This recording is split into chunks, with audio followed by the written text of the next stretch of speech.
आज आपण नाश्त्याचा अजून एक प्रकार पाहणार आहोत. झटपट होणारा हा शेवयांचा उपमा. चवीला एकदम अप्रतिम आणि बघा एकदम मोकळा मोकळा असा हा शेवयांचा उपमा तयार झालेला आहे. एक अशा ट्रिकने आपण हा शेवयांचा उपमा बनवणार आहोत, ज्यामुळे तुमचाही शेवयांचा उपमा अगदी मोकळा मोकळा होईल, अजिबात चिकट होणार नाही आणि एकदम सोप्या पद्धतीने मी तुम्हाला सांगणार आहे. आणि चवीला तर एकदम अप्रतिम आहे. तुम्ही एकदा नक्की बनवून पहा. मुलांच्या टिफिनमध्येही देऊ शकता, मुलंही आवडीने खातील एवढा हा चविष्ट असा शेवयांचा उपमा कमी साहित्यात तयार होतो आणि एकदम अप्रतिम लागतो. तर बघूया आपण कसं बनवायचं आहे ते. त्यासाठी गॅसवरती मी एक पॅन ठेवलं आणि त्यामध्ये अगदी एक छोटा चमचा तूप घेतलेला आहे. तूप थोडं व्यवस्थित आपण पॅनला लावून पसरवून घ्यायचं आहे. त्यानंतर यामध्ये मी घालते 1 कप शेवया. तर ह्या बघा कच्च्या शेवया आहेत, भाजलेल्या नाही आहे. 2 प्रकारच्या येतात, ह्या अशा कच्च्या आणि भाजलेल्या आहेत. तर आपल्याला कमी गॅसवरती ह्या शेवया भाजून घ्यायच्या आहेत. थोडा हा कच्च्या शेवया भाजायला थोडासा 1-2 मिनटं जास्त लागतात. मग याऐवजी तुम्ही भाजलेल्या शेवयाही घेऊ शकता, त्या पटकन भाजल्या जातात, पण त्याही भाजून घ्यायच्या थोडा वेळ. पण याचं आपण तुपावरती मस्त असं एकदम कमी गॅसवरती थोडा हलका कलर चेंज होईपर्यंत परतून घ्यायचे आहेत. हे सतत असं मिक्स करत आपण परतून घ्यायचं आहे, कारण हे एकदम हलक्या असतात त्यामुळे लगेचच करपू शकतात. त्यामुळे एकदम कमी गॅसवरती सतत असं मिक्स करत आपण हे शेवया मस्त बघा असं कलर चेंज होईपर्यंत परतून घेतलेले आहेत. थोड्या लालसर झालेल्या आहेत. आता याला मी काढून घेते एका प्लेट्समध्ये आणि सेम कढई पॅनमध्ये मी 3 चमचे छोटे तेल घेतलेलं आहे आणि त्यामध्ये घालते 5-6 काजू. काजूमुळे मस्त टेस्ट येईल उपम्याला. हे ऑप्शनल आहे, नाही घातलं तरी चालेल. थोडा काजू आपण तेलामध्ये परतून घ्यायचे आहेत आणि हलका कलर चेंज झाला की आपण याला काढून घेऊया. तर बघा काजूचा कलर चेंज झाला आहे, मला इतपतच कलर चेंज करून घ्यायचं, तर मी काढून घेतले. आणि त्याच तेलामध्ये आपण घालतो आहे अर्धा चमचा राई आणि अर्धा चमचा घालतो आहे जिरं. जिरं आणि राई व्यवस्थित तडतडली का यामध्ये घालूया हिंग छोटासा चमचा आणि त्यानंतर घालायचं आहे कढीपत्ता, मिरची परतून घ्यायचं आहे आपल्याला. अगदी हलक्या गॅसवरती कढीपत्ता आणि मिरची व्यवस्थित परतून घेतल्यानंतर यामध्ये एकदम बारीक चिरलेला कांदा घालायचा आहे. कांदा एकदम बारीक चिरून घ्यायचा आहे, म्हणजे छान मिक्स होतो उपम्यामध्ये.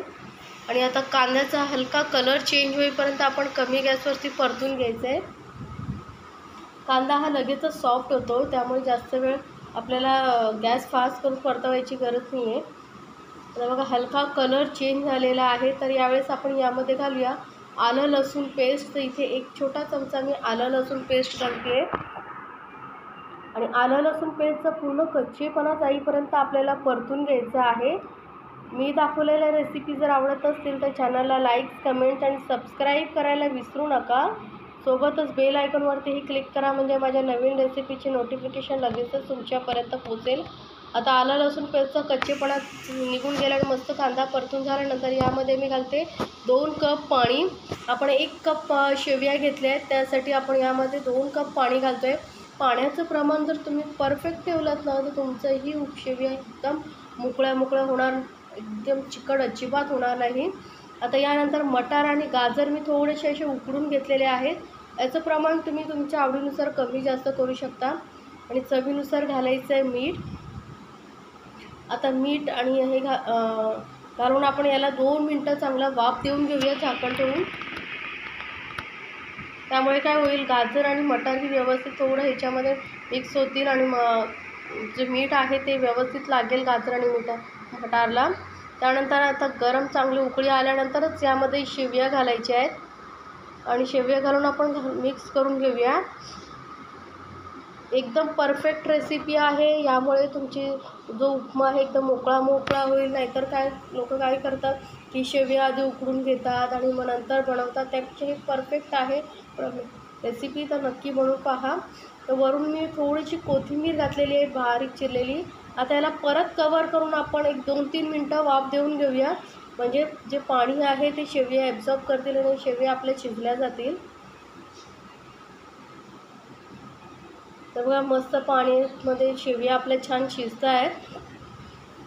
1 मिनिट भरानंतर मी तुम्हाला दाखवते. एकदम पाणी बघा शोषलं गेलेलं आहे ओपन करून दाखवते बघा. अजून 1 मिनिटभर आपण याला वाफ देऊन घेणार आहोत परत. तर गॅसचा फ्लेम एकदम लोवरतीच ठेवायचा आणि लो फ्लेमवरतीच आपल्याला ह्या शेवया ज्या आहेत शिजवून घ्यायच्या आहेत. तर आता थोडंसं हलकंसं आपण टर्न करून घेऊया, म्हणजे खालूनवरती व्यवस्थित सर्व बाजूने शिजल्या जातील. तर अजून 1 मिनिटभर आपण फक्त वाफ देऊन घेणार आहोत अशीच. त्यामुळे जे शेवया मोकळ्या होतील पूर्ण. आता वरून मी घालते जे फ्राय आपण करून ठेवलेल्या होत्या त्या काजू. गॅसचा फ्लेम एकदम लोवरतीच आहे आणि लो फ्लेमवरतीच आपण याला परतून घेतो आहे मस्तपैकी. अगदी बघा मोकळ्या झालेल्या आहे शेवया, अजिबात चिकट झालेल्या नाही आहेत. तर अशाच छान छान रेसिपीसाठी चॅनलला लाईक, कमेंट्स आणि सबस्क्राईब करायला विसरू नका. सोबतच बेल आयकॉनवरतीही क्लिक करा, म्हणजे माझ्या नवीन रेसिपीची नोटिफिकेशन लगेचच तुमच्यापर्यंत पोहोचेल. आणि हे शेवयांचं उपम्याचे शेवया हे मार्केटमध्ये इझिली मिळतात. मी नेहमी रव्याचा उपमा खाऊन जर कंटाळा आला असेल तर हा उपमा नक्की बनवून पहा. सर्वांना खूपच आवडेल, खूप चविष्ट लागतो. झटपट होणारा हा शेवयांचा उपमा कसं झालं आहे मला नक्की कमेंट्समध्ये सांगा. आणि तुम्हाला कुठली रेसिपी पाहायला आवडेल तेही मला कमेंट्समध्ये सांगा, मी नक्की बनवून दाखवेन. आणि जर रेसिपी तुम्हाला आवडत असतील तर चॅनलला लाईक, कमेंट्स आणि सबस्क्राईब करा. सोबतच तुमच्या फ्रेंड सर्कलमध्येही शेअर करा, म्हणजे त्यांनाही या छान छान रेसिपी पाहता येतील.